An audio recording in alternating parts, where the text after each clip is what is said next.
Révolution digitale, épisode 58. Hey, this is John Lee Dumas of EO Fire, and you're listening to Révolution digitale with François Lambert. Each week, François brings you global business leaders sharing the secrets of their success in French. Francophone entrepreneurs, this is for you. Prepare to ignite.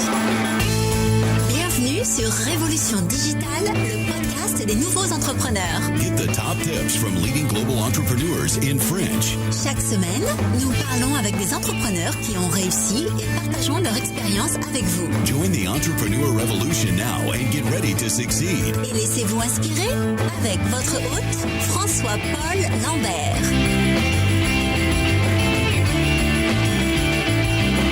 Bâtisseurs et bâtisseuses de la nouvelle économie, je vous salue. Ici François-Paul Lambert, bienvenue sur Révolution digitale, le podcast des nouveaux entrepreneurs où je parle chaque semaine avec des entrepreneurs inspirants à travers le monde. Révolution digitale est diffusée toutes les semaines et les comptes rendus détaillés de tous les épisodes sont disponibles sur notre site web révolutiondigitale.fr. Restez avec nous et n'oubliez pas de vous inscrire gratuitement sur notre site web pour rejoindre la tribu digitale et de vous abonner au podcast sur Apple Podcasts, Spotify, SoundCloud, Stitcher, Deezer ou sur votre service préféré. Vous pouvez aussi nous suivre sur Twitter, Instagram et Facebook. Vous trouverez tous les liens dans les comptes rendus de l'épisode sur notre site internet également. Vous êtes la tribu digitale. Alors sans plus attendre, let's get inspired. Nous rencontrons aujourd'hui un entrepreneur belge qui a lancé le Coyote du parking pour en finir avec les amendes de stationnement. Ce diplômé de Louvain School of Management développe son idée alors qu'il travaille encore pour une grande banque. Passionné de nouvelles technologies, il commence par tester son appli 100% gratuite à Bruxelles et Anvers en 2017. Grâce à C-Park, il est désormais possible de cartographier en temps réel les zones de parking disponibles autour de vous, en connaître les modalités et les éventuels risques. Un an après ce premier succès belge, C-Park débarque à Paris et réunit ainsi déjà plus de 80 000 utilisateurs. Tribu Digital, je suis très content de recevoir aujourd'hui Adrien Crespin. Bonjour Adrien. Bonjour. Alors un tout grand merci d'être avec nous aujourd'hui. Alors Adrien, je suis obligé de vous poser la question du début de podcast qui est: est-ce que vous êtes prêt à nous inspirer ? Je vais essayer. Je ne sais pas si j'ai la prétention de pouvoir vous inspirer, mais je vais faire de mon mieux. Ah, si vous êtes sur le podcast aujourd'hui, c'est parce qu'on sait que vous allez nous inspirer, Adrien. Alors, je viens de donner vraiment un tout petit résumé de qui vous êtes à la tribu digitale. Est-ce que vous voulez y rajouter quelque chose ? Et avant qu'on parle de votre projet, peut-être est-ce que vous pouvez nous donner un petit aperçu de votre vie personnelle, peut-être une anecdote sur qui vous êtes, quelque chose que l'on ne sait pas sur vous. Oui, allez, je pense que vous l'avez déjà pas mal mis en valeur. Donc effectivement, j'ai fait des études de commerce, de business. Puis j'ai toujours été animé par une fibre entrepreneuriale. En sortant de l'UNIF, je me suis demandé si c'était le bon moment ou pas. J'ai fini par me dire que aller prendre un peu d'expérience ailleurs, ça pouvait être une bonne chose. Donc j'ai commencé par travailler dans tout ce qui était private equity et fusion-acquisition, en me disant que c'était une bonne école, que j'allais voir beaucoup de sociétés, beaucoup de projets différents, que j'allais m'entretenir avec des entrepreneurs, avec des patrons de sociétés, et que ça allait être une bonne école. Et puis donc rattrapé par cette fibre entrepreneuriale, si je puis dire. Après, je bossais depuis environ 5 ans. Un peu par hasard en fait. Donc j'avais une voiture que je savais pas où garer parce que j'habitais à Bruxelles, j'avais pas de carte de résident. Donc je me suis dit je vais trouver une rue gratuite, je vais laisser ma voiture là pendant une semaine et ce sera parfait. Et à mon retour de vacances, justement, j'ai trouvé sur ma voiture 5 amendes de stationnement qui étaient tous les jours à la même heure, quasi entre 9h35 et 9h37. Et avec ce constat qui est très basique, je me suis dit, allez, c'est fou maintenant. Je viens premièrement d'apprendre que c'était une zone à disque et que j'aurais dû mettre mon disque. Et deuxièmement, je viens de voir que les contrôleurs passent tous les jours entre 9h30 et 9h40. Et que cette info, en fait, elle avait de la valeur pour moi, mais pour mes voisins ou pour toutes les personnes qui habitaient à proximité. Donc, je me suis dit, je vais développer un produit qui va m'être utile et qui va m'aider à éviter des amendes de stationnement. C'est un peu de là qu'est née l'idée de C-Park. Ouais, c'est génial parce que vous avez vraiment essayé de résoudre votre propre problème finalement et en plus en se rendant compte que c'était le problème de beaucoup de personnes et pas seulement qu'à Bruxelles ou en Belgique. Je pense maintenant vous êtes aussi à Paris. On va parler un peu de ça plus en détail. Justement, donc C-Park. Et j'espère que je le prononce correctement, ou bien C-Park, comment on le prononce ? Oui, c'est très bien. C-Park, voilà. Donc ça, c'est une application uniquement mobile ou c'est une application... allez, est-ce que vous pouvez nous expliquer concrètement comment ça fonctionne, le système ? Oui, tout à fait. Donc, c'est une application mobile 100% gratuite qui donc a pour but de vous aider à éviter les amendes de parking ou de stationnement. Donc, une application qui va faire 3 choses. Premièrement, on a cartographié toutes les zones de stationnement. Donc, quand vous ouvrez l'application, vous voyez directement si vous êtes dans une zone gratuite, à disque ou payante. Ça vous permet de premièrement pas recevoir d'amende parce que vous n'avez pas vu l'horodateur ou le panneau qui est 300 mètres plus bas dans la rue et que vous n'avez pas le temps de faire tout un tour du quartier. Ça vous permet aussi de trouver la zone de stationnement la plus avantageuse parce qu'on se rend compte que souvent les rues principales sont payantes et très chères, mais les rues parallèles ou un petit peu plus loin sont soit moins chères, soit parfois même gratuites. Donc, on va vous donner vraiment toutes ces informations au niveau du stationnement pour qu'il n'y ait pas de mauvaise surprise, mais on va aller plus loin que ça. En plus, on va vous donner en plus de ça le risque de contrôle. Donc, on va vous dire si vous vous garez dans cette rue-ci, vous avez beaucoup plus de chances d'être contrôlé entre 9 et 10 le matin ou entre 16 et 17 heures, par exemple. Et puis, on va même jusqu'à aller à vous envoyer une notification en temps réel si un contrôleur est vu près de votre voiture. Donc, c'est une application qui est 100% communautaire et qui marche un peu sur le même principe qu'un Coyote ou un Waze, mais pour le stationnement alors ici. Et donc tout ce qui est cartographie, on va faire une première couche nous-mêmes et après on va on va demander à nos utilisateurs de nous aider à l'améliorer, de pouvoir suivre tous les changements éventuels. Et puis alors tout ce qui est risque de contrôle, ça c'est 100% sourcé par la communauté. En fait, chaque fois qu'un utilisateur voit un contrôleur en rue, il le signale et ça nous permet d'alerter tous nos autres utilisateurs garés à proximité, ou alors si un membre de la communauté a malheureusement reçu une amende, là-dessus en général il y a l'heure, l'adresse et la date, et donc ça nous permet de simuler un passage et d'en calculer des risques statistiques et historiques.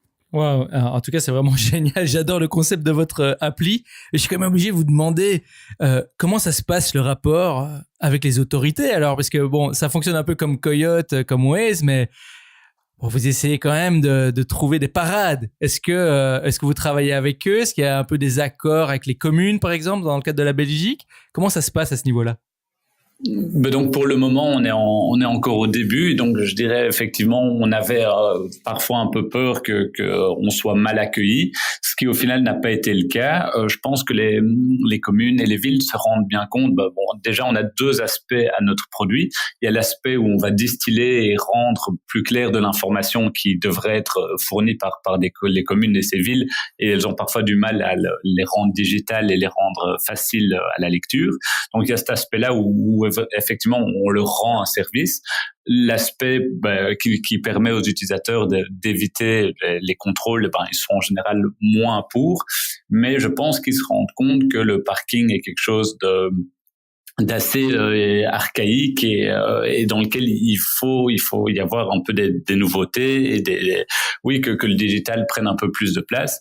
Et donc je pense qu'ils sont pas encore tous prêts à travailler avec nous. Maintenant ils nous accueillent en disant on va voir ce que ça va devenir, mais dans le futur on a vraiment envie de pouvoir travailler entre guillemets main dans la main, dans le sens où ces communes, ces villes ont énormément d'informations qui est en général non digitalisée et jamais donnée aux utilisateurs. On pense notamment quand il y a des travaux, quand il y a un déménagement, et alors il y a des zones de stationnement qui deviennent interdites pendant quelques heures ou quelques jours.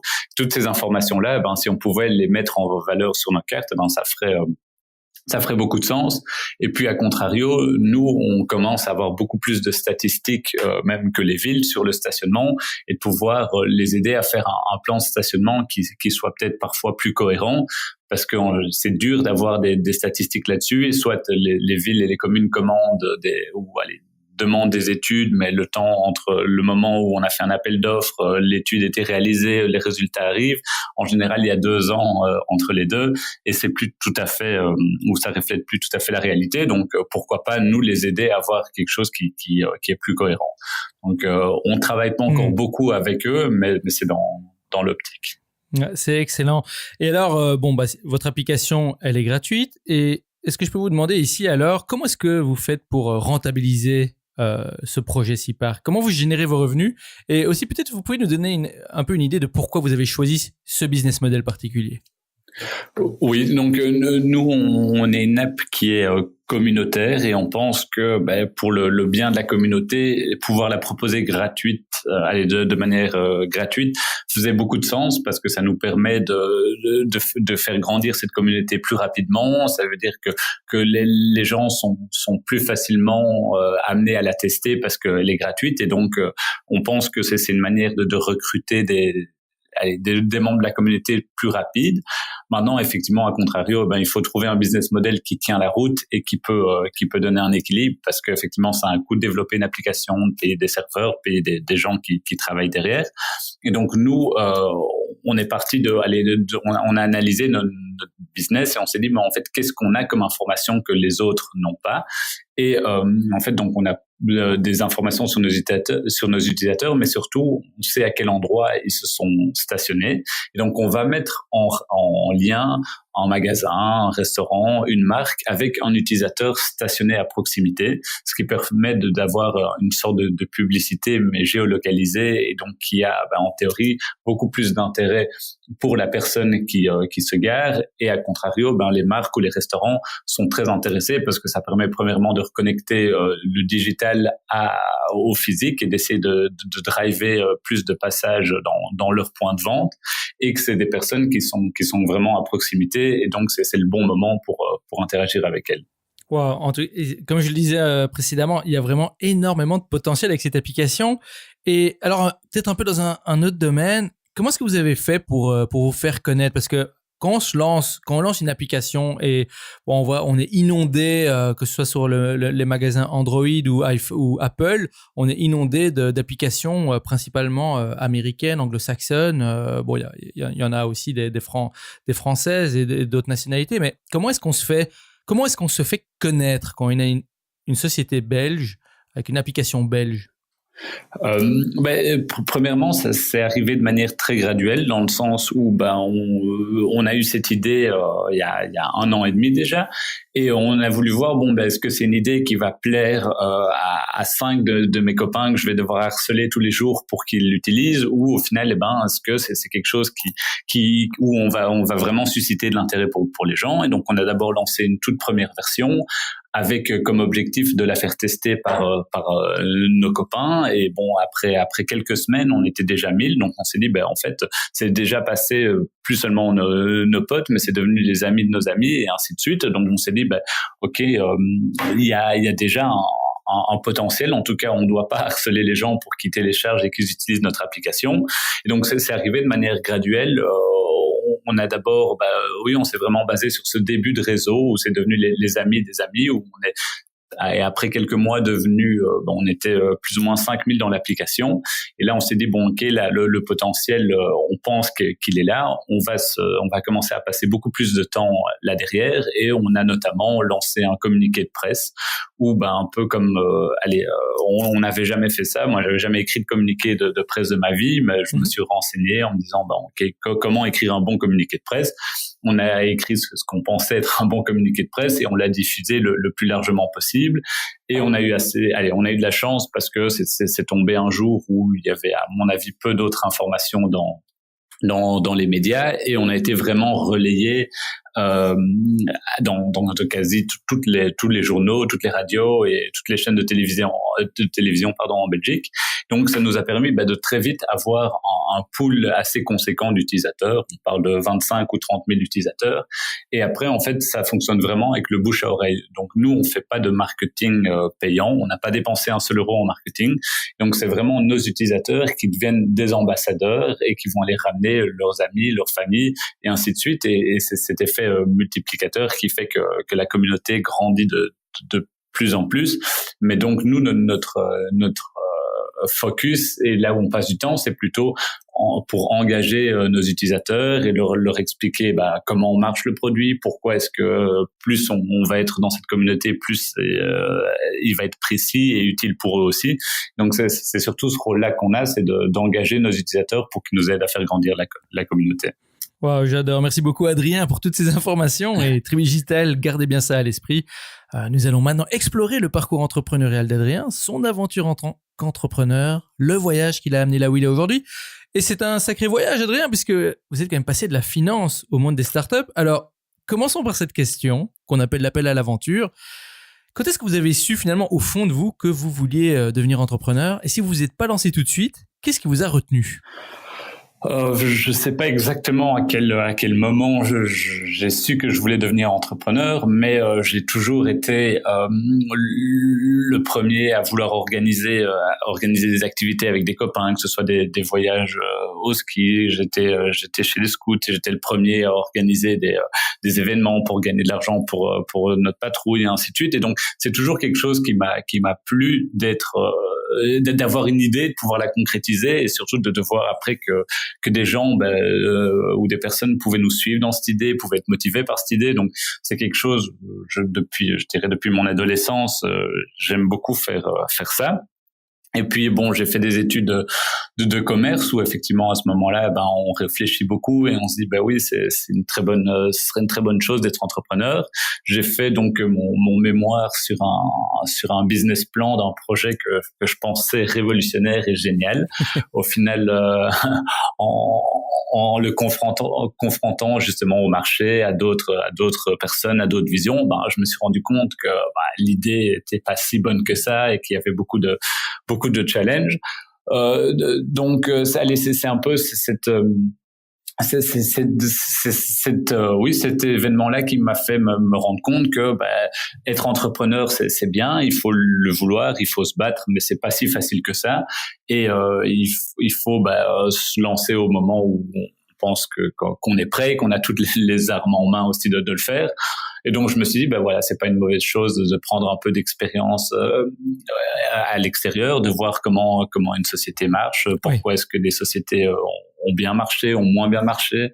Et bon, pour moi la finance et la fusion-acquisition étaient une bonne école.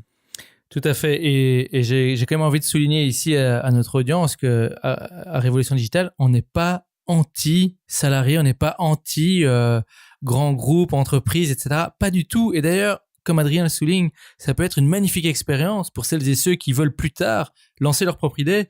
Mais alors, Adrien, qu'est-ce qui vous a donné vraiment le courage de quitter votre poste? J'imagine que vous étiez salarié pour une grande banque avant de passer full-time à plein temps, sur votre business. Qu'est-ce qui vous a donné le courage ou qu'est-ce qui a fait le déclic que vous avez quitté ce poste?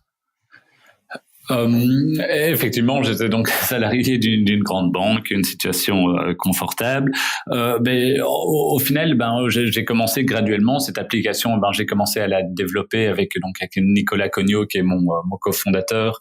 Le soir et le week-end, on se retrouvait dans un bar et on en discutait. On a commencé à lancer cette première version et au final, c'est de voir la traction qu'il y avait derrière et de voir que alors qu'on travaillait full time à côté, qu'on n'avait pas fait de marketing, que l'application était vraiment très basique et allez, seulement peu fonctionnel, mais malgré ça on arrivait à avoir 1000 utilisateurs dans cette application. Et donc c'est vraiment en fait cette traction utilisateur qui m'a fait me rendre compte au fur et à mesure que je perdais vraiment pas mon temps là-dessus et qu'il y avait un potentiel. Et au final, j'aspirais qu'à une chose, c'était de pouvoir quitter mon boulot et passer plus de temps là-dessus. Maintenant, comme toujours, on se rend compte qu'il y a des risques, que c'est pas si facile que ça. Et bon, à partir du moment où j'ai vu qu'il y avait un certain potentiel, en tout cas en termes d'utilisateurs, je me suis dit, de toute façon, je validerai pas toutes mes hypothèses et toutes mes idées et j'en aurai pas un business qui tourne et où il n'y a plus aucun risque avant de quitter mon boulot. Il y a un moment où il faut prendre des risques.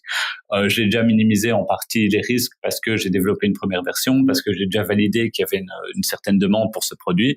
Maintenant, il faut prendre son courage à deux mains et sauter. Et c'est ce que j'ai fait et au final, je le regrette pas du tout. Voilà, aucun regret, même si maintenant, Adrien, on parlait des hauts et des bas, je vais vous poser la question, c'est la section tribulation. Donc, est-ce que vous pouvez nous parler ici peut-être de votre pire moment dans cette expérience d'entrepreneur que vous avez? Est-ce que vous pouvez nous emmener dans ce moment ou dans un de ces moments et nous le raconter et peut-être nous expliquer comment vous l'avez surmonté? Oui, allez, je pense que quand on est entrepreneur, ce qu'on lit dans la presse, ce qu'on va voir ou écouter dans des podcasts, c'est souvent en général les bons moments. Et donc, dans la pratique, ça se passe pas toujours comme ça. Je pense que on me l'avait beaucoup dit, mais je le croyais peut-être qu'à moitié, pas avant.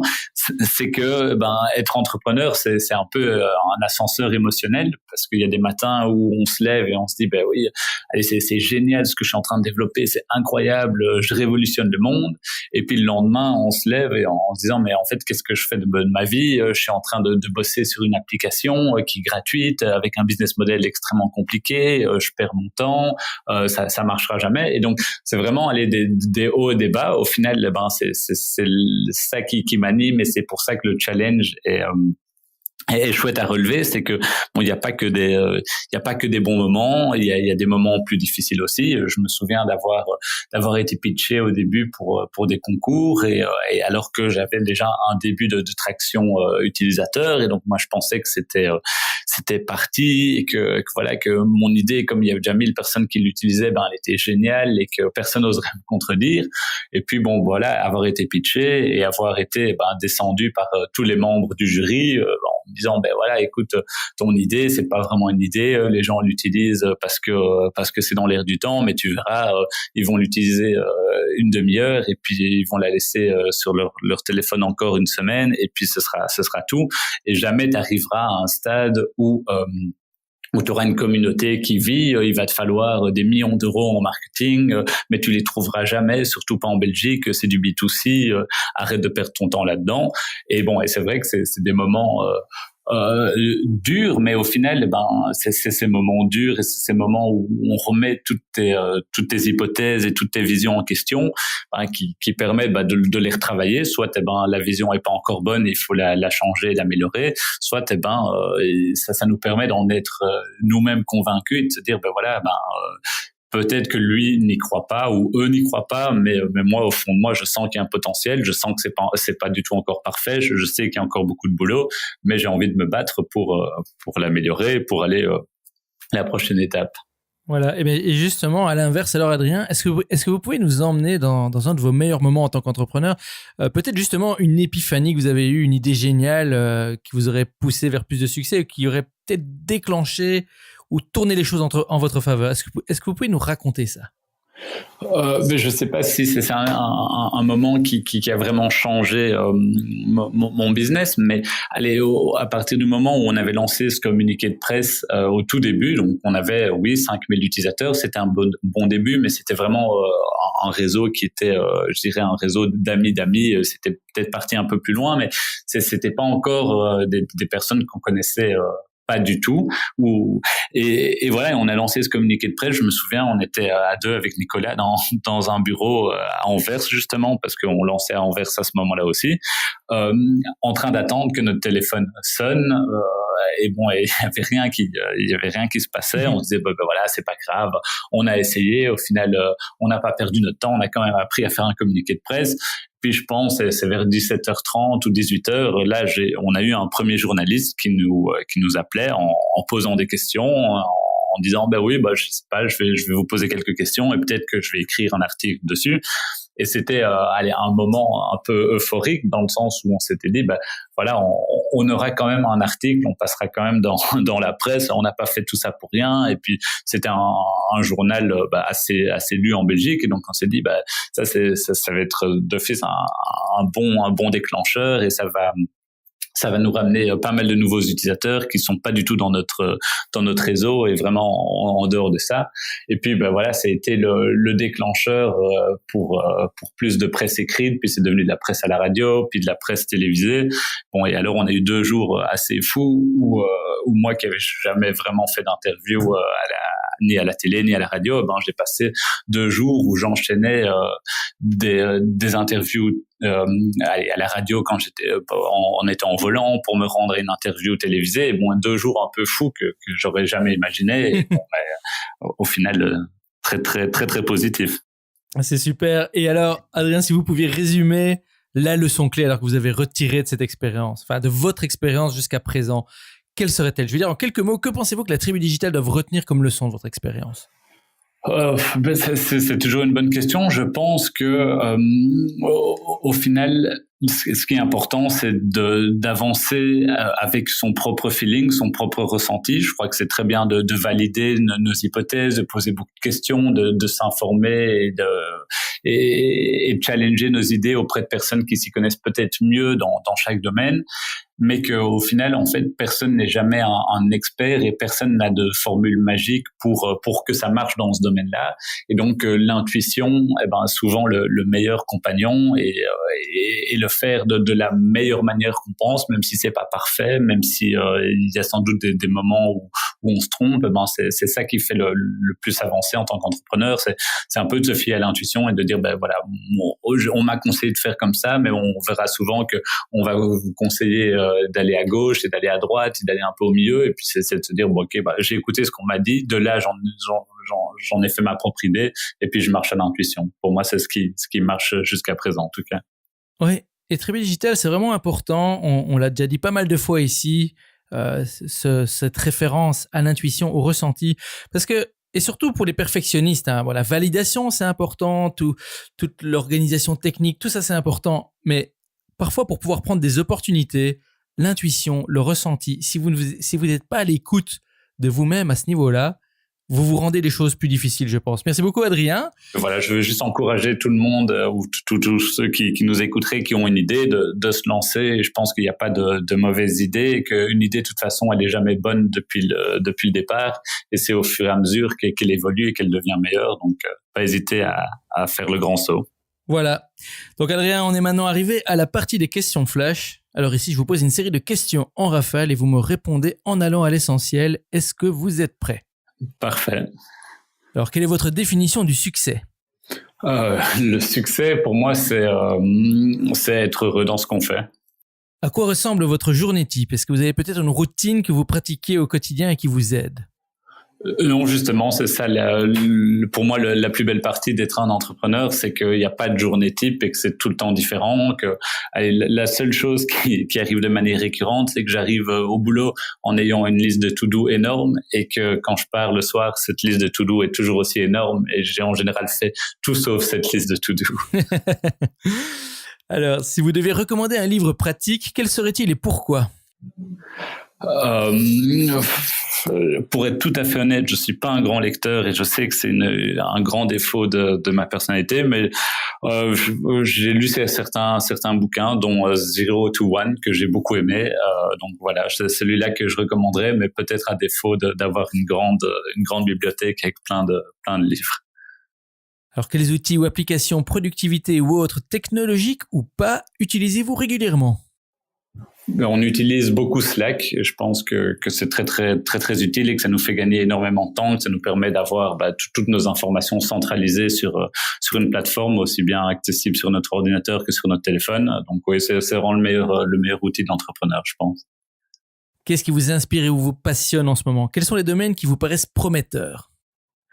Il y a beaucoup de choses qui me paraissent prometteurs. Allez, tout ce qui est la technologie du blockchain même, c'est une technologie que je connais pas bien du tout, où je pense qu'il y a énormément de potentiel. Et bon, voilà, dès que j'ai un peu de temps, j'essaie de lire dessus, parce que voilà, c'est quelque chose, je pense, qui a l'impact ou le potentiel en tout cas de changer beaucoup de choses, et que ça va arriver plus vite que ce qu'on pense. Donc voilà, je pense que c'est quelque chose où en tout cas se renseigner sur le sujet fait beaucoup de sens.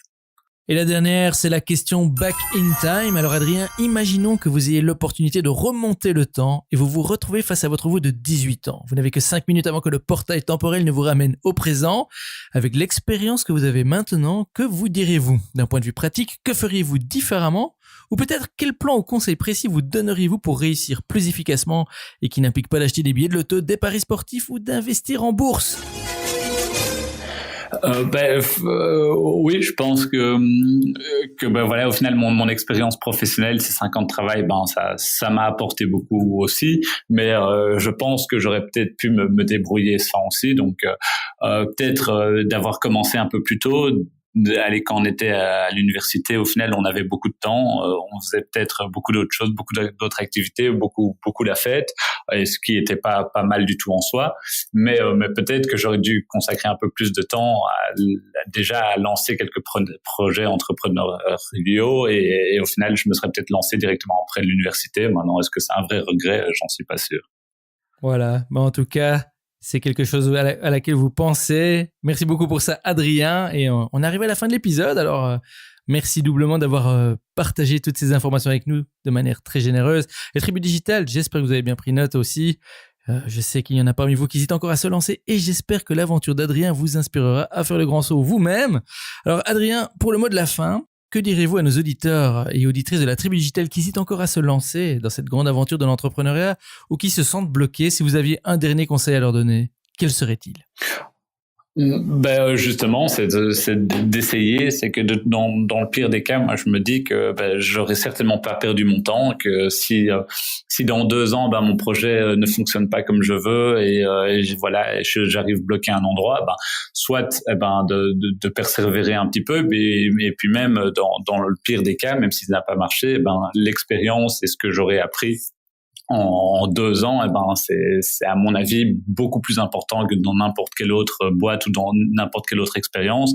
Donc vraiment que au final on n'a rien à perdre dans le pire des cas, ou dans le meilleur des cas tout va bien et ça marche et on en fait une entreprise rentable et qui a du potentiel sur le long terme. Et dans le pire des cas, on s'est juste amusé, on a appris énormément. Et c'est de toute façon de l'expérience qui sera valorisée tôt ou tard par un autre employeur pour un autre projet. Donc, je pense que le risque, surtout en étant jeune, est quasi nul. Voilà, tout est dit, Adrien. Vraiment, merci du fond du cœur. Merci d'être passé nous dire bonjour aujourd'hui. Alors, avant de nous quitter, dites-nous peut-être comment rester en contact avec vous sur les réseaux sociaux ou ailleurs. Et si vous avez une annonce à faire, la tribu digitale vous écoute.